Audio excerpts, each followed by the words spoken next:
the booth with me, and we are doing commentary at the largest North American Grand Prix ever. Ever. 1986. Yep, almost 2,000 players are here today, and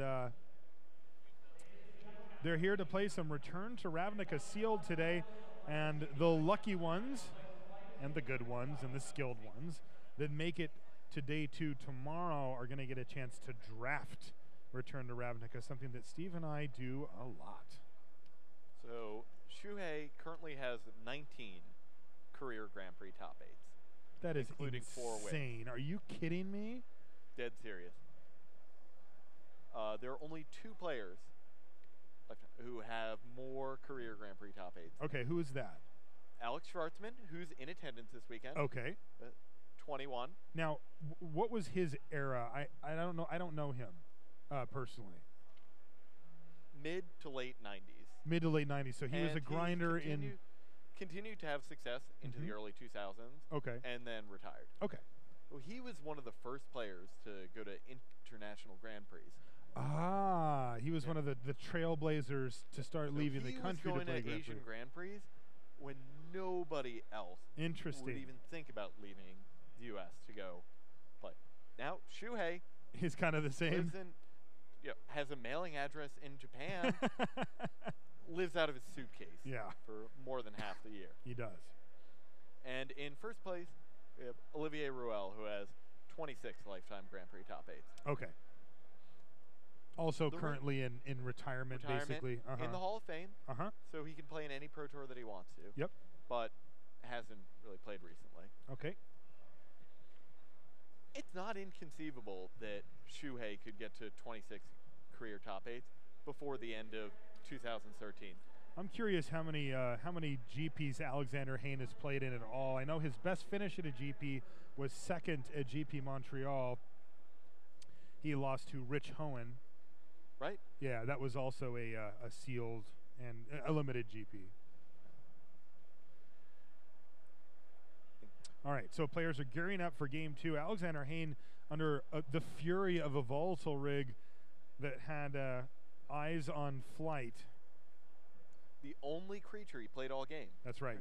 He rode it to victory in impressive fashion, very, very aggressive, and he leads off here with a turn 2 Frostburn Weird versus a turn 2 Cast My Land from Shuhei. Now, Shuhei, the good news is he's going to get to untap and play almost anything he wants. And but Hayne stays very aggressive. He's going to get in there for 3. Frostburn Weird, a card, and there's a Rakdos Cackler Unleashed. His deck is very aggressive. And Shuhei, on his 3rd turn, hasn't cast a spell yet. All right, so he's going to make his land drop, and then he's going to have to make some tough decisions about what to do here. He just passes the turn. He better have something.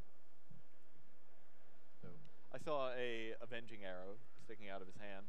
Okay, which he can cast thanks to the Transguild Promenade. All right, so what he's hoping for is minimal pumps here on the Frostburn Weird.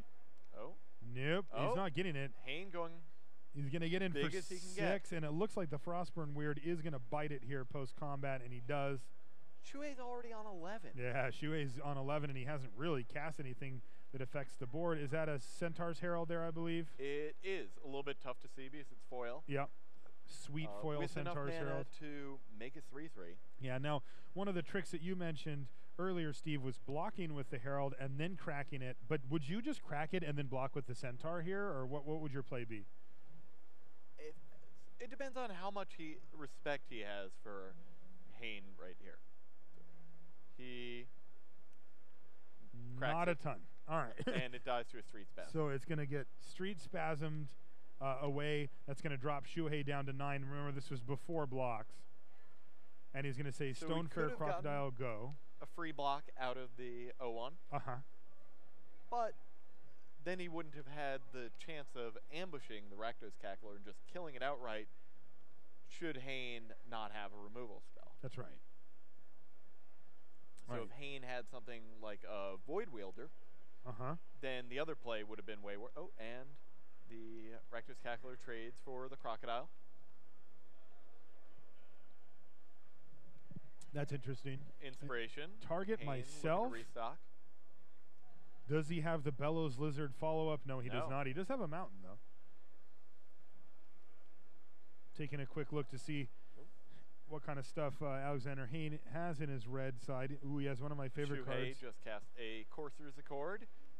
Now, he's at 9 life, but he has 6 power on the board. Yeah, so this is where Courser's Accord looks pretty good. We were talking about it before this match. And, you know, oftentimes when you get to turn 6 and sealed, you don't really want to have just 2 more 3/3s. You want to kind of have something huge. But Hayne, but Shuhei, since the board is basically completely empty when he casts it, those things look a lot better. Now, Hayne follows up with a pretty sweet spell. Ooh, this is a big one. So Hayne had an Asperia Skywatch. Yes.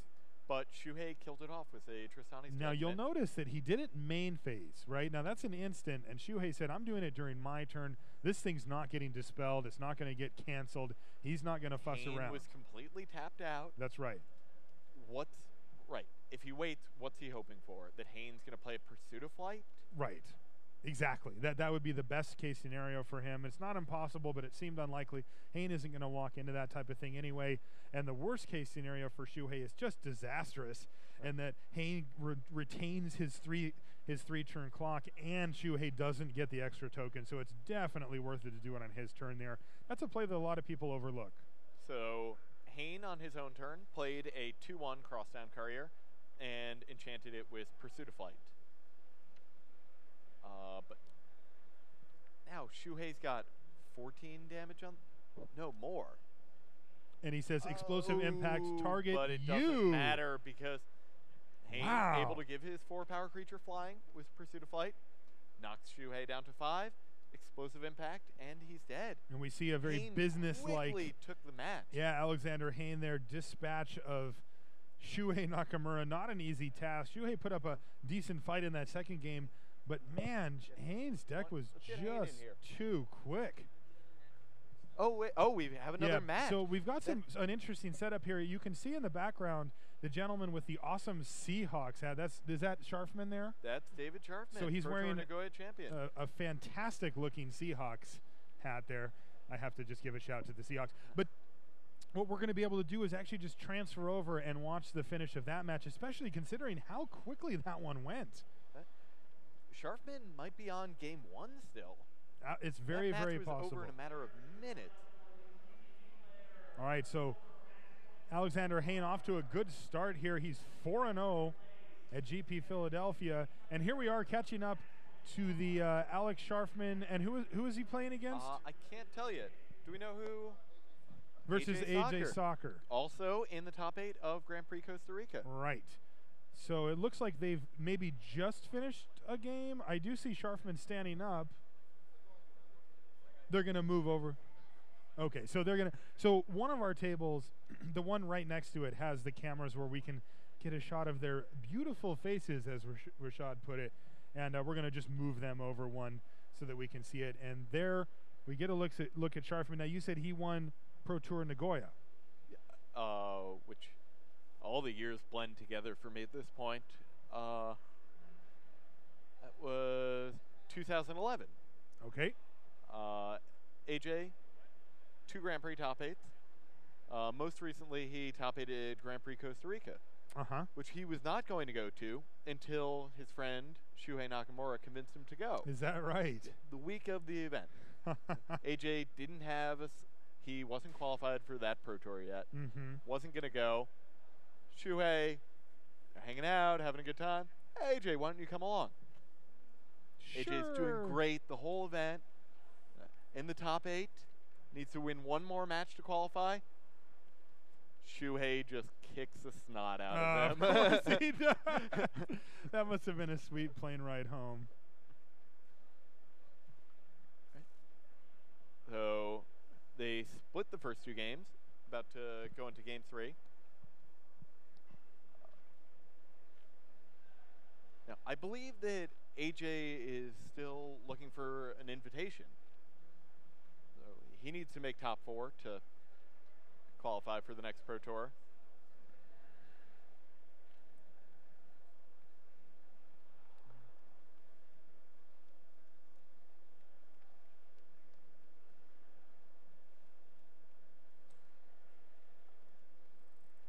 All right, looks like players are shuffling up and getting ready to play here.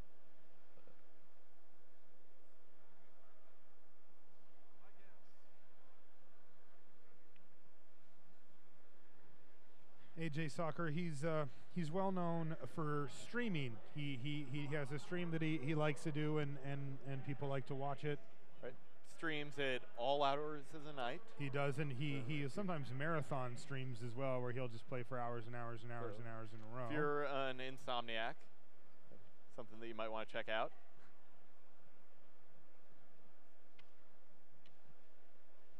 Looks like he's gone sleeveless here today.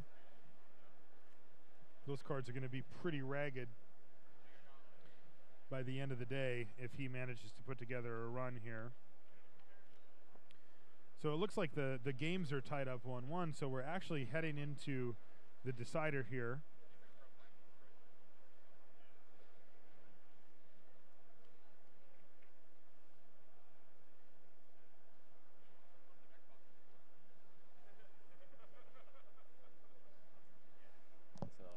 We're both taking this brief pause while they're shuffling to get caught up on Twitter. Yeah, I'm getting a few chime-ins about our conversations about Dagger Drone Imp and Grim Roustabout. My buddy James from back home says he thinks Grim Roustabout is actively bad, while the Imp is actively good. So he's definitely taking your side there. Another pro Imp guy. Yep, my friend KYT says he agrees with me. He thinks it's a suboptimal card in most decks. Oh. And then my friend Lewis, who was also at the Pro Tour in Seattle, he says he'd probably put the Imp third behind Stab Wound and Dead Reveler. It was sick for him in the Rakdos deck he drafted day one. And draft one, I mean, not day one. So, or maybe he did mean day one, yeah. So, and the players drawing their opening hand for game 3. There's AJ. He's the one on the left. Sharfman mulliganing. Frank Lepore doing our text coverage for that match. Lovely scarf. It's a good scarf.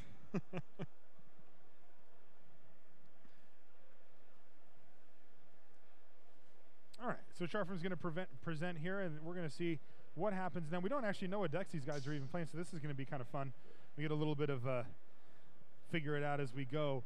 The interesting part being that both AJ and David have probably a quite good idea now of what their opponent is playing. They've seen a bunch of their tricks and a bunch of their instants and that kind of thing, so they'll have a pretty good idea. We can see that AJ is playing Selesnya. All right, a solid choice for this weekend. He's going to play a Fencing Ace 2. That's okay. Another one of my favorite cards. I'm not surprised. That is a very Steve Sadeny card. All right, that looks like Sharfman plays a Thrill Kill Assassin. Yep, and it's not unleashed. Okay. So he can block. Yep, he can trade off if he wants. Unless AJ has a trick. Which when your opponent has forest, plains, like they just always have to have a trick. But wow, he didn't have it, and he follows up with a Vassal Soul. Yep. I actually like Vassal Soul quite a bit, but I've heard numerous people tell me they thought it was kind of mediocre, but I've built a ton of decks that are basically the win condition is Vassal Soul, and the only thing that matters is the other things around it. Looks like Sharfman's in the business of staying alive here as he Stab Wounds the Vassal Soul to take away any pressure away. Does AJ have another play? He does. It is just a Centaur's Herald, though, so won't be doing anything this turn. Just a Centaur's Herald, I think, is selling it a little bit short. If AJ has any populate, then he could have an army of Centaurs in the matter of turns. Fair point. But for now, attacks for 3. Yep, I see a Steam Vents over there for Sharfman, so he's got a blue in there as well. And it looks like a Towering Indrik is going to follow up for AJ Sacher. He's got a forest up as well. And another turn without a play. And Sharfman just passes the turn back again. All right, battle mode, hit you for 5, drop you to 12. That's pretty good for AJ here. Can he keep the pressure up? He plays a Rogue's Passage, which is going to make any blockers that David Sharfman is able to put up basically irrelevant. Sharfman has a bunch of cards in hand and a bunch of mana, but he's going to have to find a play. Looks like it's Stab number 2, and it's going to go on to Towering Indrik. I think he's got an Electrickery in hand. Very, very poor card against Selesnya, generally speaking. You can get them sometimes. You can get their Centaur's Herald, or sometimes you can get their fencing ace or something. But for the most part, it's all 2-2s and 3-3s, and it's tough to actually get value. Birds. Yeah, you can get some birds with it. Wow. AJ, going to Tristani's judgment, his own towering Endrick. All right, so he wasn't as worried about the stab wound damage there as much as just getting some more pressure up, because now he's got a 2-turn clock on the table, and he's bashing for half of it right here. It looks like Sharfman's going to fall all the way down to 6, and AJ Sacher is in a fantastic position, although an assassin strike is going to fall upon one of the heralds. Still, he's going to get in there, and there's a Gatecreeper Vine, which isn't going to do much. That's the last card in AJ's hand, so the question here is, can Sharfman kill that Centaur? If he can't, he's dead. That Rogue's Passage is getting in there, and he shows him a bunch of blockers and an Electrickery and stuff, but it's not going to do anything because the Rogue's Passage would just finish him off, and in short order, AJ Sacher finishes off David Sharfman. So it looks like we have AJ win.